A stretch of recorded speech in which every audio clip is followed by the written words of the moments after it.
kayo, ano po ba yung 20 days reading challenge? Ayan. So, to give us overview, to talk about what 20 days reading challenge is, may I call Ma'am Ruby ang sa atin, our Tungkol sa mga kisas naman po yung mga kamay. Raise your hand ako natin dito sa Golden Goddess Academy. So, short background po, ang 20 days reading challenge po ay nagsimula noong 2017 up to present po. So, ilang taon na rin po nagsaservisyo ang mga teachers sa Golden Goddess para po. Ayan, yung completion din po, May 29, 2025, reading challenge, which is ang dapat pa po namin gawin ng teachers ay writing, reading, and also yung papasok po dito yung spelling.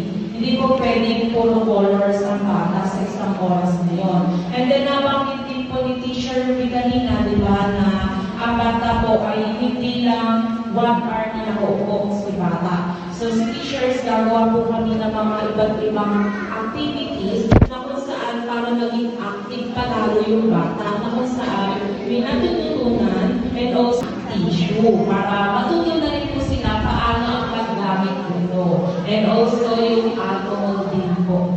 Yan. Access po namin yung bata kung saan na sila magaling, and then ibibigay po namin yun sa inyo. Kayo po bilang parents, kinakailangan nyo pong mag-comment or feedback doon sa papel na binigay po namin.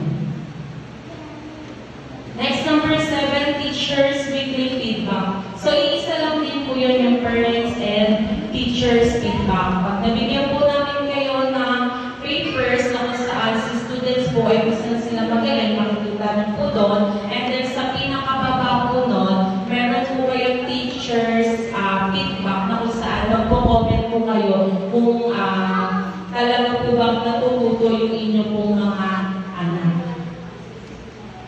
Next, number 8, bring modules every day. So, pag sinabi po bring modules every day, kinakailangan palagi po nilang dala ang kanilang mga module. So, huwag po natin kakalimutan na dalhin iyon dahil yun po yung magsisilbing guide para ituro sa mga bata ano yung the next day na kanilang aaralin.